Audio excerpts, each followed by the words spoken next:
وَلَوْ آمَنَ أَهْلُ الْكِتَابِ لَكَانَ خَيْرًا لَهُمْ، اگر یہ اہل کتاب ایمان لے آتے تو یہ ان کے حق میں بہت بہتر تھا۔ مِنْهُمُ الْمُؤْمِنُونَ، ان میں ہے کچھ لوگ جو ایمان والے ہیں، یعنی ان میں سے مراد وہ بھی ہو سکتے ہیں جو اس وقت تک یہودیوں میں سے یا نصرانیوں میں سے ایمان لا چکے تھے، اور یہ بھی ہو سکتا ہے جن کے اندر پوٹینشلی ایمان تھا اور کچھ عرصے کے بعد کہا جا رہا کہ وہ ایمان لے آئیں گے۔ وَأَكْثَرُهُمُ الْفَاسِقُونَ، لیکن ان کی اکثریت جو ہے اب وہ فاسقوں اور نافرمانوں پر مشتمل ہے۔ وہی معاملہ جو امت مسلمہ کا آج ہو چکا، اکثریت کا حال کیا ہے وہ دیکھ لیجیے آپ۔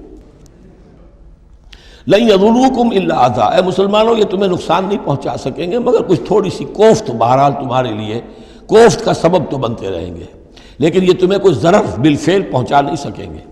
وَإِن يُقَاتِلُوكُمْ يُوَلُّوكُمُ الْأَدْبَارَ، اور اگر یہ کہیں تم سے جنگ کریں گے تو پیٹھ دکھا دیں گے، ان میں جرأت نہیں ہے، ان بزدل ہیں، یہ تمہارا مقابلہ نہیں کر سکیں گے۔ ثم لا ينصرون، پھر ان کی مدد نہیں کی جائے گی۔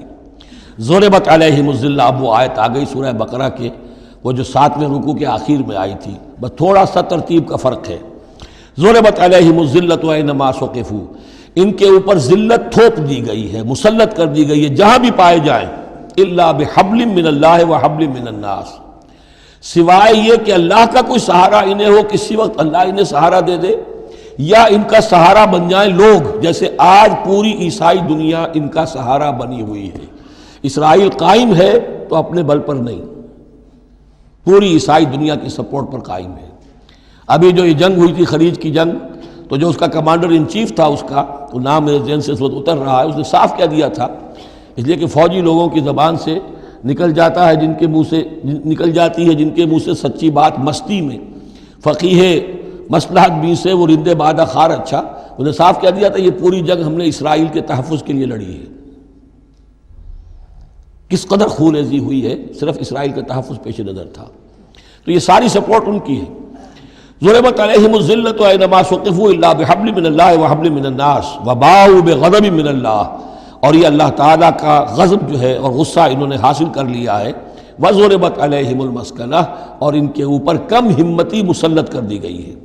ذالک بانہم کانوا یکفرون بآیات اللہ، جو کہ تو وہی الفاظ آ رہے ہیں، اور اللہ تعالیٰ تو ظالم نہیں ہے۔ ان کا یہ حشر اس لیے ہوا ہے کہ یہ اللہ تعالیٰ کی آیات کا انکار کرتے رہے، وَيَقْتُلُونَ الْأَنْبِيَاءَ بِغَيْرِ حَقٍّ، اور انبیاء تک کو قتل کرتے رہے ناحق۔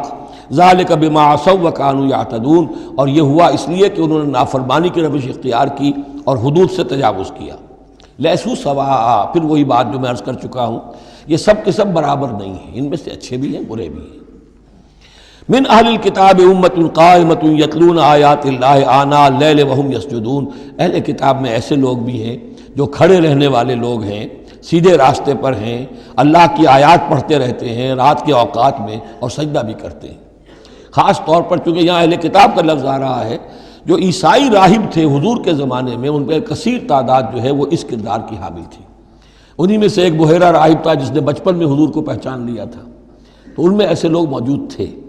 یقیناً کوئی چھپے ہوئے ہوں گے یہود میں بھی، لیکن اکثر و بیشتر یہود میں سے یہ کردار ختم ہو چکا تھا، بہت ہی چند لوگ، لیکن عیسائیوں میں بکثرت موجود تھے۔